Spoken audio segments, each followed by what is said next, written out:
I'd like to introduce our speaker, Robert Hellman.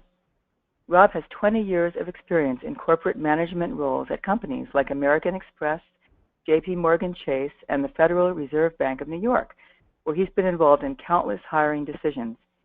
He's also a certified career and executive coach through the 5 O'Clock Club and has been a VP of the club, where he's recruited top coaches.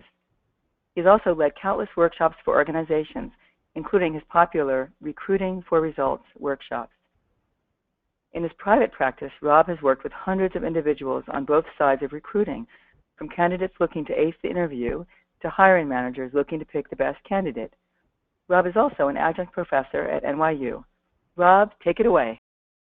Thanks, Andrea. Before we get into the actual content, let me just share that this webinar is actually just a tiny little excerpt of what we share with clients in our longer seminars and workshops. These span anywhere from 2 hours to full-day workshops where we provide A to Z support for recruiting and hiring. More on these workshops and seminars later. So let's start off by talking about why you should care about this webinar. What are the costs of hiring mistakes? Well, first off, there's the human cost.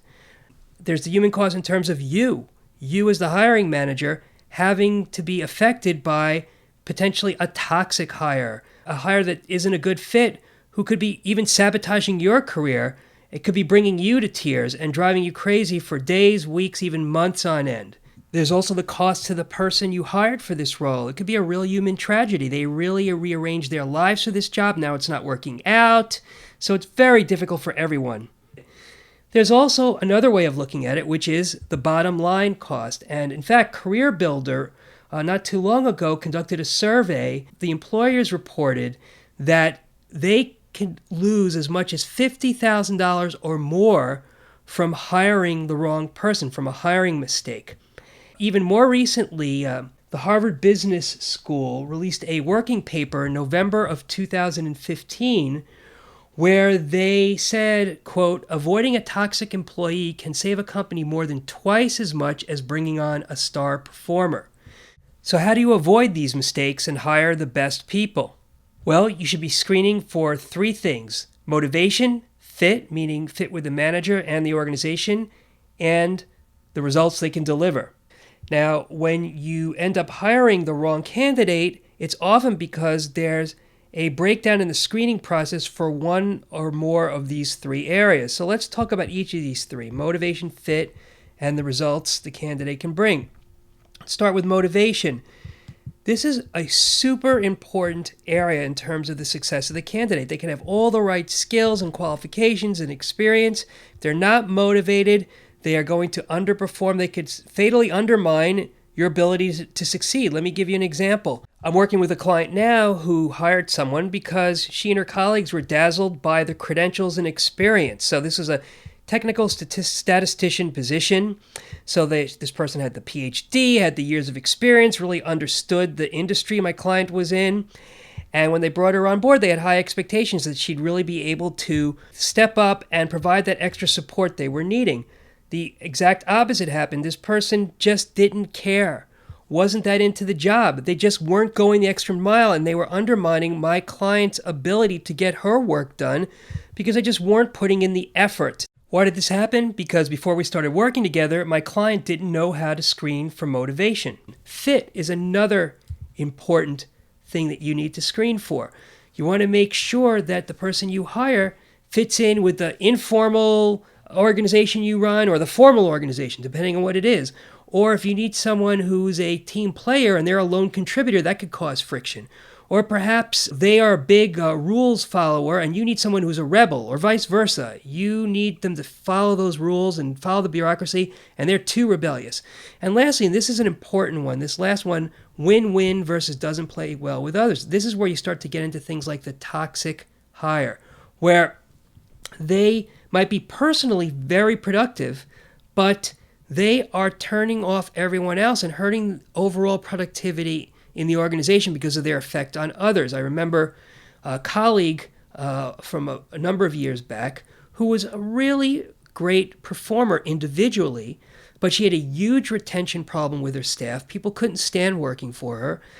Her colleagues thought she was a backstabber. No one wanted to deal with her. She was unpleasant. And she was really hurting productivity overall, even though personally she was very productive. Another thing I want to talk about in terms of screening is ensuring you are screening for results versus requirements. So let's take a look at the left example. You've probably seen lots of job postings like this. You've probably posted some jobs like this. Must have 5 years of experience managing a customer service desk. Typical requirements-based screening. On the right, we have something different. The goal is improve customer service satisfaction by 10% in year 1. Now, the first thing, the experience-based screening, the desire for screening that way may be to ultimately achieve that goal of 10% improvement in customer satisfaction. But it's really not the same thing. I'm sure we all know that from our own experience looking for jobs where we say, you know what, I could do this job, I could be fantastic at this job, but I don't meet the specific exact requirement they're looking for in terms of, this particular software, even though I can learn it in 2 seconds, or, the number of years of experience or whatever. And we've probably seen hires come on who are unconventional, who ended up being superstars. I remember when I was in American Express, we brought on somebody who had absolutely no financial services or payments experience. His entire background was in carbonated beverages. Totally took a chance. He was unconventional, didn't meet any of the must-have requirements. He ended up being a fantastic hire. So it's really not the same thing to screen for experience when you really need results. So what's the solution? The solution is simply to hire for results. It sounds simple, and in fact, using results to screen candidates also sells them at the same time, because you are inspiring them with your vision of the way things can be. That gets a really good candidate, a high performer, motivated. It might not motivate someone who doesn't care about the job, but it will motivate somebody who's really good at what you need done. Now, how do you conduct results-based hiring? Well, first you got to figure out what you want, what the results are that you're seeking, how they can help you. After you do that, then you can start to screen for results, motivation, and fit. Now, before we move on, I just want to share that in our remaining time, we're going to cover the following areas. We're going to cover the areas that I've highlighted in bold here. We're going to talk about how you can identify what you want in a new hire. Then we're going to talk about how to interview candidates, including the questions you want to ask and which questions you shouldn't ask. How to sell the candidates on the job when you're interviewing them, and how using a team approach is best. Then we're going to discuss how to evaluate the candidates.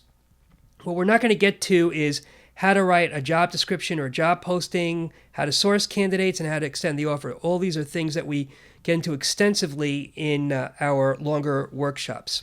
So let's talk about how you can decide most effectively what you want so you can screen to get those results.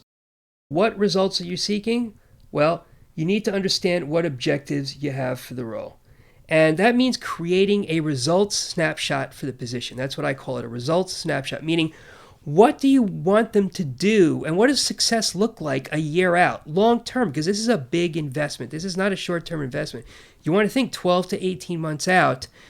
What do you want them to do? Not what they need to have, not what experience they need to have. That doesn't matter. That's beside the point. If they can do what you need them to do, they're a great hire. Now, once you've defined what success looks like long term, you can use this results snapshot for all aspects of the hiring process, including sourcing, interviewing, and evaluation. And this results snapshot actually has utility beyond the hiring and recruiting process. You can use it for organizational alignment. Once you understand what you're really looking for long-term for this position, you can make sure it's aligned with other roles, and you may change things around how your organization works just because you've done this exercise. You can also use this snapshot for performance reviews.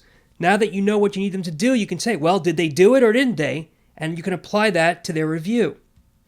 Now, I would recommend creating this results snapshot using the following 4 steps.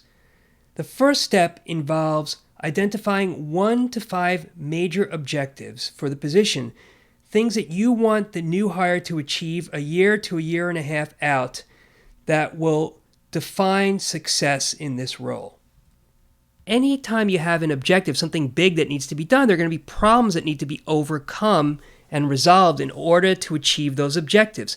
So you need to identify those problems. So that's the second step. Identify critical problems to be resolved. Then you want to make those problems to be resolved, or PRs, very specific. You may be familiar with this acronym: SMART: specific, measurable, achievable, results-oriented, and time-bound. That's what you want to do with your problems to be resolved. Make them very, very clear what needs to be overcome and how it will look if it is overcome. And lastly, you want to pick the top 3 to 5 SMART problems to be resolved, or SPRs as I call them, to create the results snapshot. So ultimately, your results snapshot is going to look something like this. You're going to have 3 to 5 SPRs that are going to define success for the new hire a year to 18 months out. Now, what you want to do when you're actually creating these SPRs, these smart problems to be resolved, is you want to create them in a statement. You want to use this statement in things like job postings and in the questions you ask in the interview. You need it to be something like a sentence that you can say to people or put in writing. And you create the SPR statement very simply by combining the objective with the resolution to a problem the new hire is going to face in achieving the objective. You just take those two pieces, put them together into a sentence. Let's take a look at an example of how this actually might work. So let's take the example of an operations executive. Say you're hiring an operations executive, and one objective for this new hire is going to be improve on-time deliveries by 15%. Now, there's a problem associated with being able to improve on-time deliveries, which is there's too many mechanical breakdowns. So that's one of the problems associated with achieving this objective. So the new hire is going to have to take action to reduce those mechanical breakdowns. And the result's going to be, and the SMART result is going to be, that the new hire will reduce mechanical breakdowns by 50% in 7 months, which you've decided is what's necessary in order to improve on-time deliveries by 15% in a year. So now if you combine this result with the objective, you get this nice, SMART problem to be resolved, which is this nice statement: to improve on-time deliveries by 15%, reduce mechanical breakdowns by 50% within 7 months.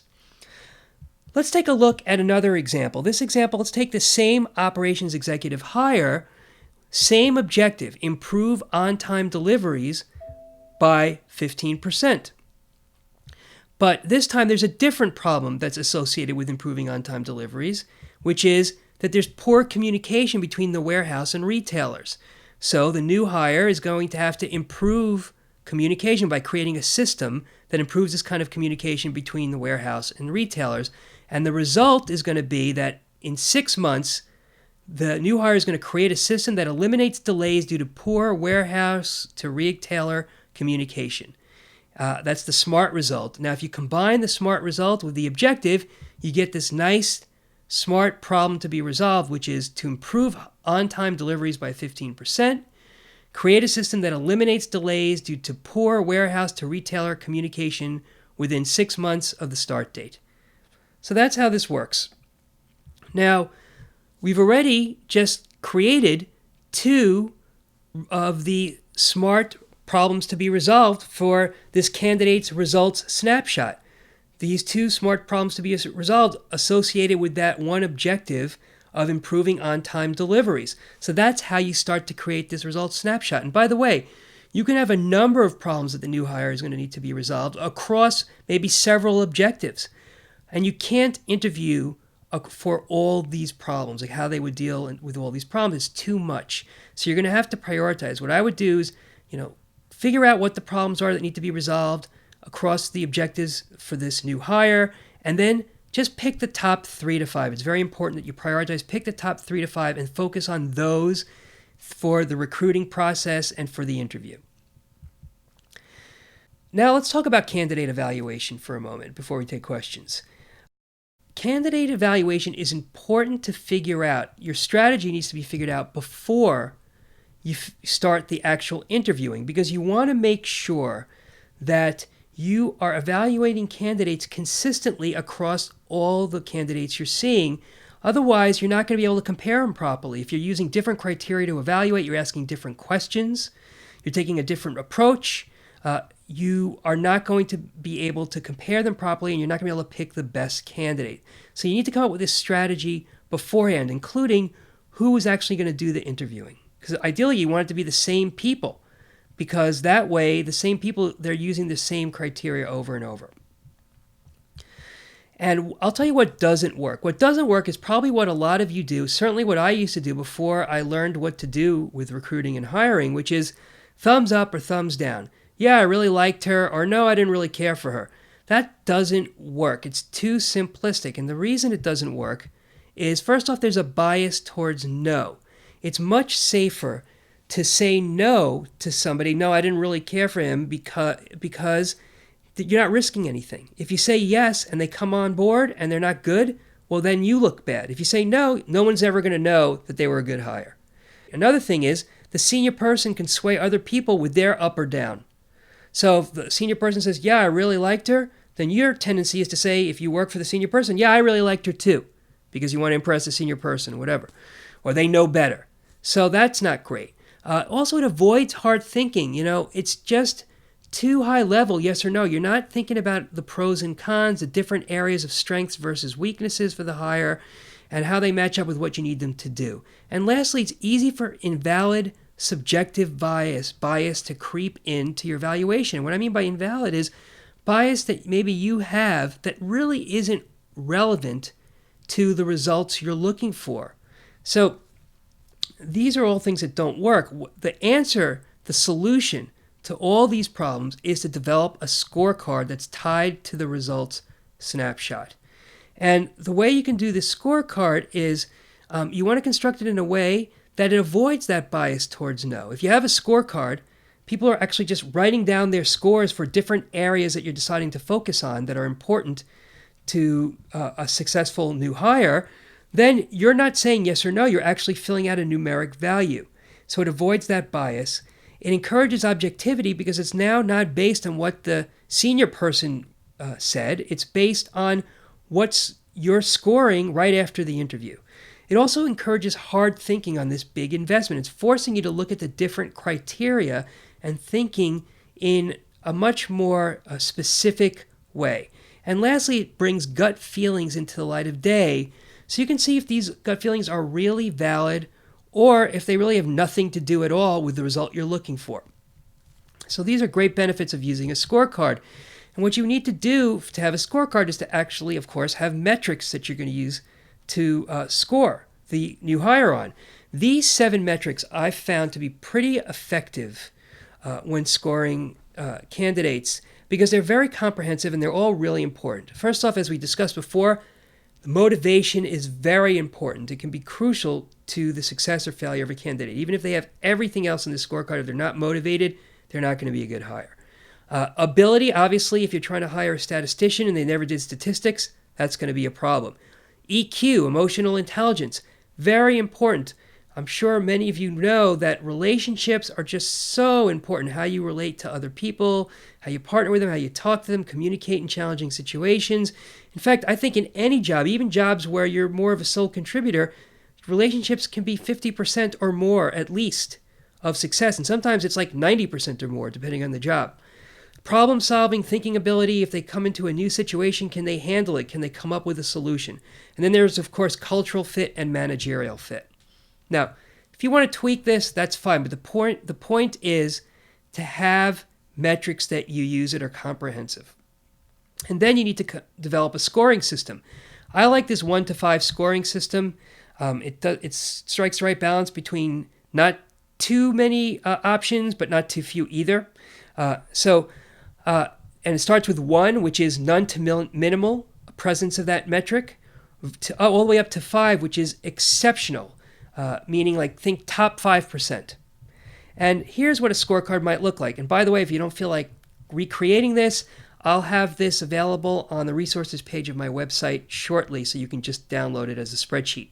And you can see in the columns across the top, you have the scoring, and then in the rows, you have the actual metrics. Pretty straightforward. And the way you want to approach this, the actual selection process, once you've scored all the candidates, is not to pick just the 5s. You may think, oh, I just want to pick the superstars, but we all know if you follow sports that superstars don't always play so well. Those all-star teams, they don't always play so well together. Their egos, and by the way, you may not be able to retain a team like that very well because they all are superstars. So they may be getting lots of demands elsewhere for their talent. So that might not be so great for retention. Plus, maybe you're missing something around diversity.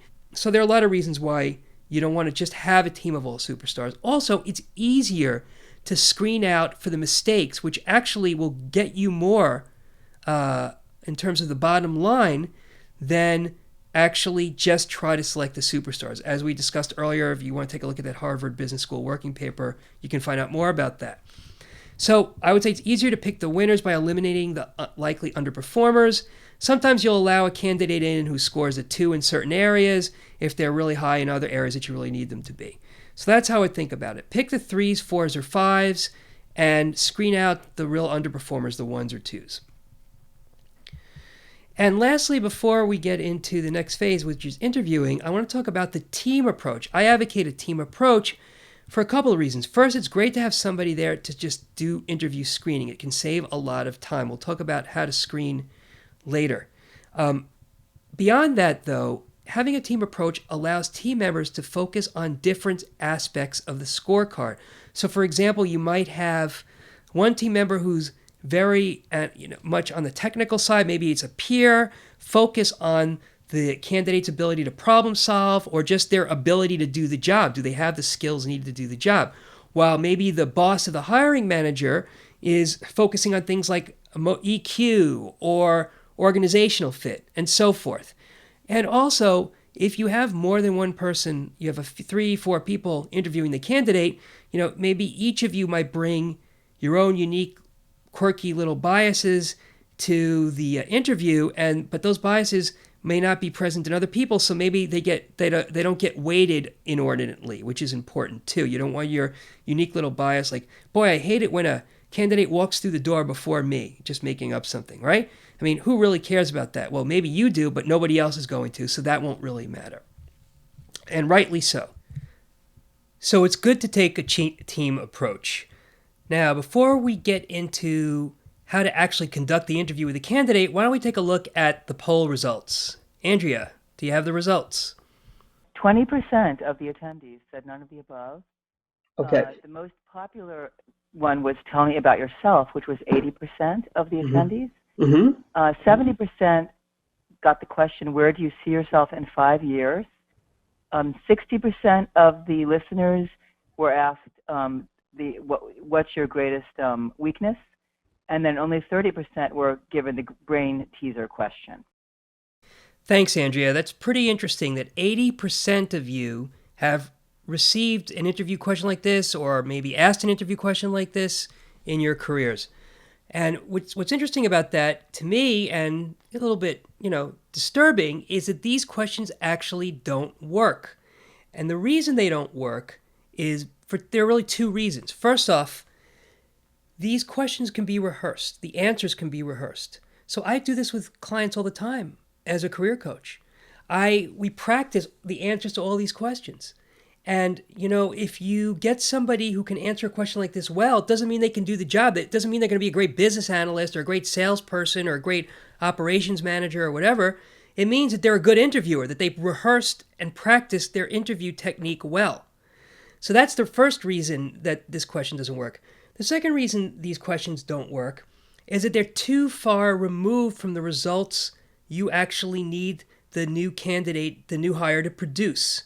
It's too far removed. What's your greatest weakness? How is that going to tell you if the guy's a good programmer or if she's going to be a great operations person or a creative director or whatever? It won't. And some people might stumble over it. Some people might give a great answer. It's still not relevant. It's too far removed from the results. Here's another bonus waste of time question. If you could be any animal, what would it be? Total waste of time because for both of those reasons. First of all, it's too far removed from the results. And secondly, if you ask a question like that, now they're probably not going to rehearse that, quite honestly, but you might get somebody who gives a brilliant answer to that question, funny, witty, whatever, but they'll be a terrible project manager, for example, just to make up something. again, it's too far removed. And I picked that in particular because somebody told me that's my favorite question. I love to ask the question. I got my best hire through that question. Well, maybe you did, but you probably could have gotten a really great hire without that question. You probably eliminated some people that were really good who didn't give as good an answer to that question. And it could have been very misleading, too, for the reason I said. So we know what doesn't work. Now, here's what does work. What does work is based on the idea that past results predict future results, which means that you want to ask questions that elicit examples from them that relate to what you need them to do, that are tied to the results snapshot. So you should be asking, like, give me an example types of questions. It's the best type of question you can ask. So if one of the major objectives for the new hire is, for example, for them to go to Mars, you might ask them a question like, can you give me an example of interplanetary travel that you've conducted successfully? And maybe they'll share with you a story about how they successfully landed on the moon to just give you a little bit of a metaphor about how this works.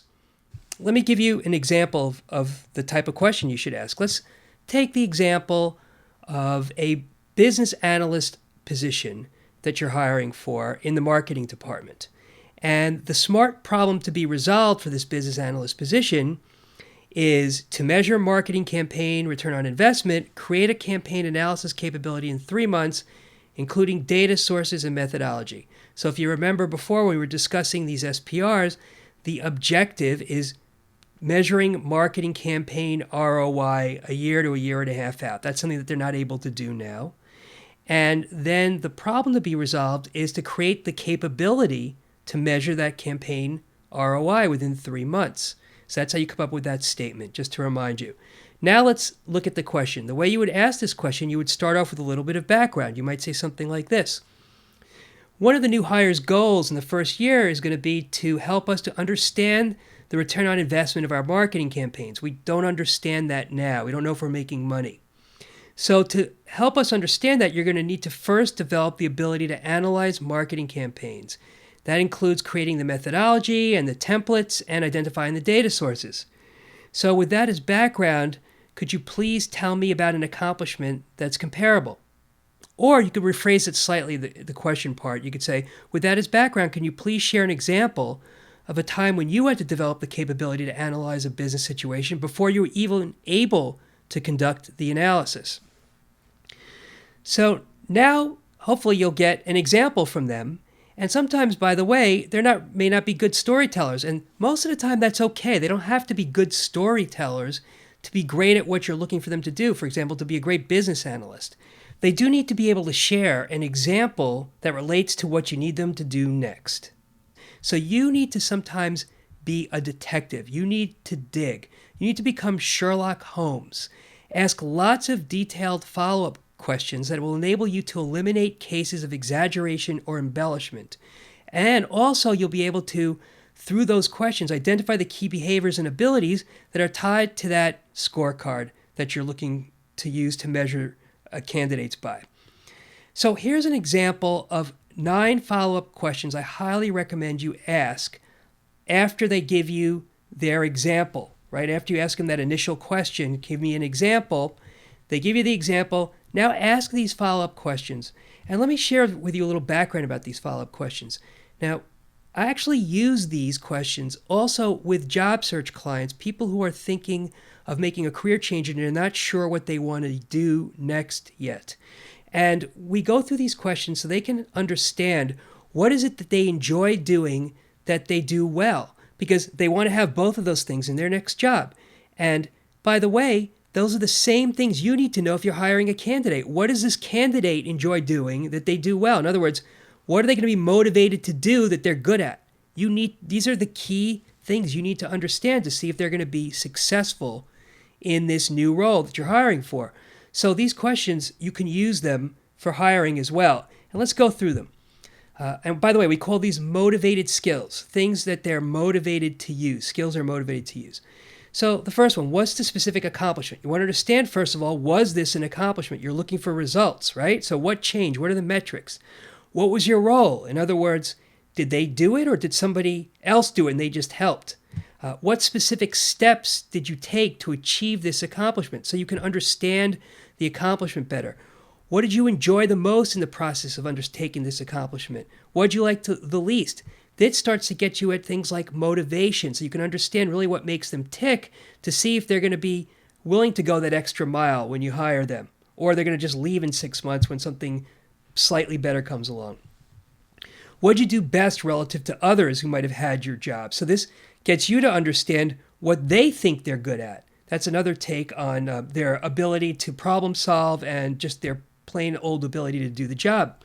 What led up to it? Now, this is interesting because you like to hire people, ideally, who have shown a pattern of initiative, a pattern of results or accomplishment, because that means they're likely to continue that pattern with you. So if they say, well, I thought of it, I initiated it, that's a plus. If they don't, if they say, well, somebody asked me to look into it, that's okay too. But, the other thing is even better. So look for that. Ask those questions like what led up to it? What motivated you or energized you about this accomplishment? So basically you're getting at motivation with that question. What was the environment like and what was the subject matter? So if the environment is very different and it consistently, when you're asking these questions about different examples, and if the subject matter is consistently different, that may mean something. It may not, but it might. It might mean like maybe they're not going to be comfortable in your environment. They tend to not want to be in it from their prior experience. Now that you've asked these 9 questions, there's a whole other layer of questions that you can be asking. And actually, there are hundreds of questions you can ask beyond these 9. And I just gave you a few examples here. You can look at these. I'm not going to read through them all now. You'll have the recording, and I'm going to post them on my website in the resources section soon, so you can refer to them there. But again, these are just a small subset of all the different follow-up questions you can ask. And again, this is about you digging to see all the things you need to understand so you can fill out the scorecard effectively. So their EQ and their ability and their fit within an organization and all those things, right? So you want to ask things like, what was your supervisor's style? How did it work for you? Did your supervisor help or hinder? How did you decide what to do? And all that. So that'll help you to understand how they relate to other people. It'll start to get you at things like EQ and things like more of an understanding of what motivated them.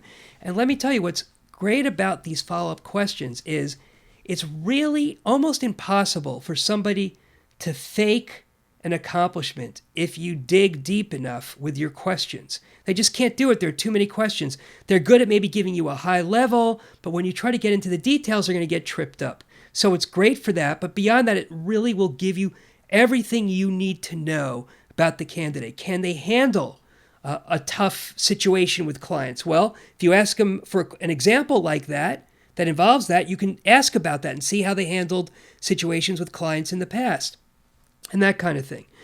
So that's one set of questions you should ask. So you should ask these questions about past results. I would pick maybe 2 or 3 examples for you to ask, because it's going to take you like 15 minutes to go through each example with these follow-up questions. And you won't have the time to do much more than that. Here's an example of how this worked for me when I was interviewing a candidate for a business analyst position. So I met this candidate and I was very impressed by her. She was very sharp, personable. She would fit in really well in the organization, clearly high EQ, be able to take on different situations that were thrown at her pretty easily, good problem solver.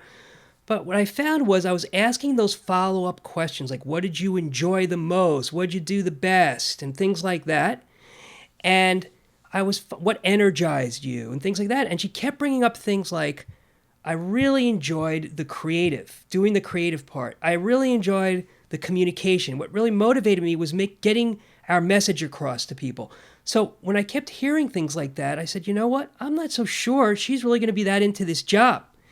And we ended up not extending the offer to her for that reason. And I actually talked to her about it afterwards. And I said, listen, I thought you were great, but I don't know if this job was right for you. You kept bringing up the creative and communications when I asked you those follow-up questions. And she said, you know what? You're right. I am really more interested on that side of things, on the creative side.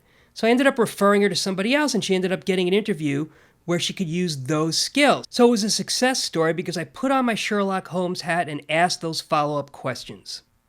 Now, the other question that is fantastic to ask is the future problem question.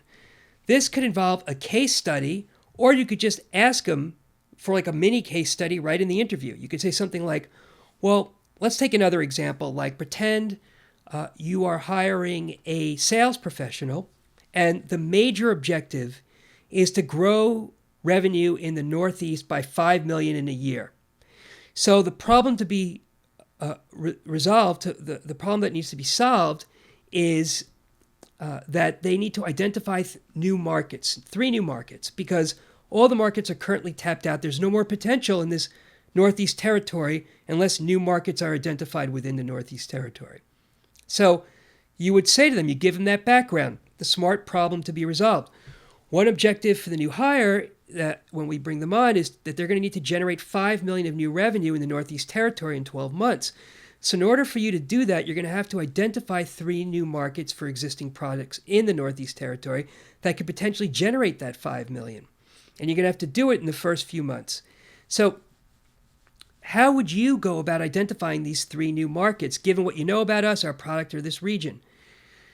Now, they can answer it right in the interview, and you can start to see how they think. They might say things like, well, first I would see what you've looked into in terms of other markets. If anything, I'd like to see what your competitors are doing. I'd like to see what you've tried that's worked and what you've tried maybe that hasn't worked. I need to get that basic information before I can start to recommend what new markets. And there's some additional research I'd like to do. So they say things like that. You start to see that they're thinking of it in a thoughtful way. They're approaching it in a way that would resonate with you, or not. Maybe they wouldn't be. By the way, an alternative to this is you could say, why don't you think about the answer to this question and get back to me with your answer in a couple of days? So you can have them take it home and do it that way. Other questions you might want to ask are things like, why would you want this job, or what interests you in this company? Those are good questions because, they're really bonus questions in the way if they come up with, it's an invitation to show that they're really motivated and interested in the company. So that could be a very positive thing. For a screening interview, I would recommend that the HR person who's doing the screening asks them to take the HR person through their resume. Because what you can do in that case, and the HR person is very well positioned to do this, is look for patterns of results, patterns of accomplishment throughout their career. Now, the HR person may not know the actual job so well if it's a business analyst or sales professional, but they can really spot these kind of patterns in somebody's work history. So they're really well suited for that. They can also do things like describe the culture to make sure that the new hire buys into the culture. It's really good to talk about that a bit, right? So those are some of the other things you might ask. Now I want to talk a little bit about first impressions in an interview. Now sometimes first impressions are right on. They say something that's totally off and you say, gosh, I would never want to work with this person. I don't want them working for me. That was just totally inappropriate. I know that, in that sense, it can be really useful. It can help you screen out candidates quickly. Very often, though, first impressions can be misleading. I'm sure you've been in situations where maybe you've gotten the fish handshake in an interview if you've interviewed a lot of candidates enough. Now, is that really so bad if you're trying to hire a computer programmer, for example? Maybe not. Maybe that's not so important. So what I would advocate that you do is when you have a first impression about somebody, something that maybe turns you off a little bit, or even something that's really good, a first impression that's super positive, I would hold off on letting that first impression guide you. I would reserve judgment, ideally until after the interview. What I would do is make a note of that first impression and see if other things support that first impression, whether it's good or bad, and then evaluate it after the interview. And by the way, you should take notes, right? You got to remember the impressions around the metrics so you can score the candidate effectively. So that's how I would treat first impressions. Now let's talk a little bit about actually selling the candidate. And we discussed this earlier. One of the great ways to sell a candidate is just to talk about your vision for the job. Talk about the goals, the objectives, the problems that need to be solved. Great candidates will be really motivated by that vision. Candidates that aren't really that so good probably won't be excited about it. They'll be turned off even by that vision, and maybe they'll screen themselves out. So that's a great thing. Another thing you want to do to sell candidates is to treat people the way you would want to be treated. Do you really want to be like this? You want to be the woman in this picture who's dealing with this guy who's interviewing her, who's looking at his watch, who's yawning. Of course not. And if you're a really high in demand candidate, a candidate who's got tremendous skills, you're not going to put up with it and you say, forget it. If you're late to a meeting with a candidate, that's not going to make a very good impression on a candidate who's in demand, on a top candidate. So try not to be late. Try to do things that respect the candidate. Even do things like, think about this. This is like a whole mindset shift. We always like when the candidates write thank you notes, right? Well, why don't you thank them? I mean, they just came to your office unpaid. You're paid to talk to them. They're not. They went out of their way. You're staying right where you need to be anyway. So why don't you at least thank them for that effort? I mean, how often does that happen? Like, never. So change that mindset and acknowledge that effort and start treating candidates with the respect they deserve. Don't take them for granted just because you have all the leverage, because you have a bunch of candidates right now. Because when it comes time to make an offer, that top candidate, that superstar, is going to be turned off to accept your offer. Another bad practice, a disrespectful practice that happens all the time, is when a candidate follows up with you, when you've had a nice interview with them, and then they say a thank you note, or they send a follow-up, or some kind of an email. How often do you respond? I would guess many of you, because I can tell you this from experience working with job seekers, don't bother to respond because you're thinking, you know what, I don't need to respond. I have so many other candidates. I haven't decided if I want them yet. Not respecting the candidate at all. They may just made an effort to follow up with you. You could at least acknowledge that in an email. Common sense, but we often forget that when we're thinking we don't have a lot on the line with this candidate yet. And that's how you lose potentially really good candidates. So let's talk about a couple of other things. Let's start to wrap up now. I want to talk about why you may not be hiring for results. One reason you may not be hiring for results, you may not be implementing the things I'm suggesting, is because you're thinking, we do too much hiring around job postings, ads, and applicant tracking systems that are used to screen resumes. So when you do job postings and applicant tracking systems, it's very easy to write criteria that's like yes or no. Either you have the experience or you don't.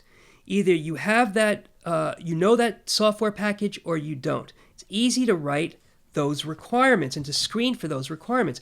It's harder to write and screen for results-based criteria.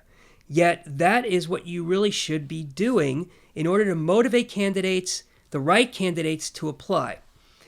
Now, what I would suggest to you is as a solution is to really try and avoid job postings and applicant tracking systems, because those should really be last resorts. What you should be doing is continuously networking and interviewing or having informational meetings with people who look interesting to you, even when you are not ready to hire someone or you're not looking for anyone, because you never know when somebody leaves or a need happens, suddenly shows up, and now you've got a bunch of people, So you want to maintain that network. I remember when I was at the 5 o'clock club, and what I would do is I would always keep track of interesting coaches that had a lot of great experience. And if they ever wanted to talk to me, even though if we weren't looking for somebody in the New York market, I would be happy to talk with them for a few minutes. Now, you're probably getting every so often, if you're in a more senior position, you'll probably get people reaching out to you, maybe with emails or something like, I'd love to talk with you for a few minutes. I'm not expecting an opening. If it's a good email, if it's a good letter, if you are impressed with the outreach, maybe have that conversation. Don't ignore it, because that might be a person that you want to sort of keep in touch with when the need arises. Now, if you do need to use a job posting or you do have to go through the applicant tracking system, I would try to write the postings so that they are focused on results. Again, this is outside of the scope of this seminar in terms of how to exactly do that, but start thinking along those lines. Now, another reason you might not be hiring for results is because it does take a lot more work up front to hire for results. First off, you got to figure out what you want, and it's so easy to not even bother with that strategic thinking about this position and just look for somebody and say, we'll figure it out later. Just let's get somebody with the right skills. It's also easier to just interview with somebody and just have a conversation with them and not think thoughtfully and strategically about what questions you should be asking them, and creating that team-oriented strategy where you have multiple people interviewing the candidate, asking the same questions, using the same scoring method. That all takes discipline, it takes effort, and it takes work. So you might not want to do that work, but you know what? You're missing out, because the ROI on doing that upfront work is huge. And you are really helping yourself to avoid a lot of heartache when you hire by hiring the wrong candidate. So I highly recommend you put the effort and time in. It's totally worthwhile. I also want to talk a little bit about common questions I get from people who are unsure about the results approach to hiring. One question I get is, how is this different from behavioral interviewing? Well, behavioral interviewing is actually a subset of the results-based interviewing approach. If you'll notice from a lot of the questions, the follow-up questions, a lot of them are behavioral questions. The difference between results-based interviewing and behavioral interviewing is that the behavioral interviewing is a subset. Ultimately, the behavioral questions you're asking are directly tied to the results you're going to need them to accomplish. So it's far more effective. The questions you're asking are more relevant to what you're trying to find out, the behavioral questions. You're ensuring it's tied directly into the bottom line for the new hire, and it's not one step removed from the bottom line. Now, another question I get is, well, what if I'm interviewing a college students, for example, who don't have a lot of experience? What I would say to you is, you can find experience that is relevant for the position. Now, say you're interviewing for a junior business analyst role, just to make up something, and someone right out of college. I'm sure somewhere they've done some kind of thoughtful analytic work, maybe in a project they did, or maybe an extracurricular activity, or obviously in one of their classes, or in an internship. So you can find those patterns of results in related areas if you're smart enough about how you're asking the questions and what you're looking for in their resume. And the last question is, that I get from clients sometimes is, well, my favorite question is X. For example, like that animal question, like if you had to be any animal, what would you be? I got my best candidate, my best hire by asking that question. So you're telling me I shouldn't ask that question anymore? I'm saying think seriously about whether you should be asking that question, because if it's really removed from the results you're looking for, that question could be misleading or a waste of time, because you're getting an answer to a question that isn't going to tell you how good they're going to be at what you need them to do. It's too far removed from how good, from what you need them to do. All right, lastly, I'd just like to wrap up with just a reminder that we do have these Recruiting for Results workshops, and this short seminar was a little bit of an excerpt from these workshops. These workshops extend from anywhere from 2 hours to a full day. And in these workshops, we really provide an A to Z recruiting resource for you. We customize the seminars to your needs, the workshops to your needs. That includes like facilitating development of your results snapshot will help guide your team to figuring out what they want with this position and how it aligns with the other positions in the department. We can help you to enhance your sourcing approach, finding the right channels that'll work for you, to develop and practice interview techniques so you'll be able to screen out the mistakes and sell and identify the top candidates. And also we can help you to create that custom evaluation scorecard and an interview strategy so that way you'll get the right candidates.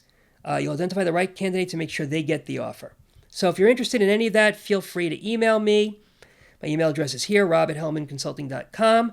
Also, I'll have some additional resources on hiring for results in the resources tab of my website. So you just click on that resources tab and you should see those shortly. They're not quite there yet, but they will be soon. And lastly, I just want to say thank you.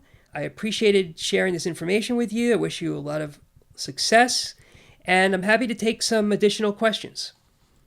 We've got a written question here from Irish. She's asking, how do you balance your confidence when the person interviewing you is coming across as insecure? Okay, that's a great question. I appreciate that question. Thank you for that. The way I would answer that is, if they're coming across as insecure, maybe you should just try and reassure them to just make them feel comfortable. Offer them a glass of water. Tell them a little bit about the company or the job. About the culture. Make them feel at ease. I mean, how important is it that they're feeling insecure to their ability to do whatever you need them to do? Interviewing is a stressful experience. Doesn't mean they can't be a star as a creative director, for example, just to make up something if they feel a little bit uncomfortable in an interview. You'll be able to understand how this insecurity sort of manifests itself, if it does at all, in the workplace through your follow-up questions to the results-based interview. You can get everything you need from those follow-up questions. And, beyond that, even if the person you're interviewing needs to deal, say, with difficult clients, and they have to be tough and be able to handle stressful situations, this isn't necessarily the way to find it out. Through those follow-up questions, that's the way you can find out if they've been able to do it before, and you can ask them to explain in detail how they manage those relationships with people. So, because what happens is if you try to make it a stressful experience in the interview, you try to test them, it can backfire. Let me give you an example. I'll share with you a personal example. I remember many years ago, I interviewed with some group of people, and it was like a love fest. They loved me, I loved them, and finally, like one of the last interviews, I met my boss's boss, very senior person, and the first thing he said to me was not hi or how are you? He didn't shake my hand. He just said, I don't think you're qualified for this job, and I think you want too much money. So I was really put off by that inside, but I didn't let it show. And I just said, well, why do you think that? And he told me why. And then I responded and I stated my case. But inside, even though I was very professional and polite, I was thinking, boy, this guy's a jerk. I don't want to work for him. So I left thinking, that's it. I want to have nothing to do with this company. I don't want to work in his area. So I told the headhunter this. And the headhunter said, listen, Rob, I think you should really go back. I'll find out she said, I'll find out what happened. Then she said, I think you should go back in one more time. HR wants to talk with you. I think they were just testing you because they have some challenging clients. So she convinced me to go back in to talk to HR. And when I went back in, he was there and he actually apologized. And he said, yes, I'm sorry I was kind of tough on you. We do have some very challenging clients. You have to be able to manage those relationships. I want to see that you could take it. Now, let me tell you, if that headhunter wasn't there to sort of smooth things over, I would have been done. Top candidates are not going to put up with that kind of thing. They don't need to. So be careful with those types of stress interviews. Okay, Andrea, I think we have time for one more question. We've got a written question from Rakesh, and the question is, what sources or perhaps surveys can we use to help convince management that we should spend more time on appropriate screening versus the expense of hiring a toxic employee? Well, I appreciate the question. The answer is have your manager listen to this webinar. And if you want, have them talk to me. I'm happy to discuss with them why they should be doing the kind of results-based interviewing and screening that I shared with you today. So anyway, I think that's about it. We're just about out of time. So thank you again for attending. You'll get the webinar recording shortly. And best wishes to you all.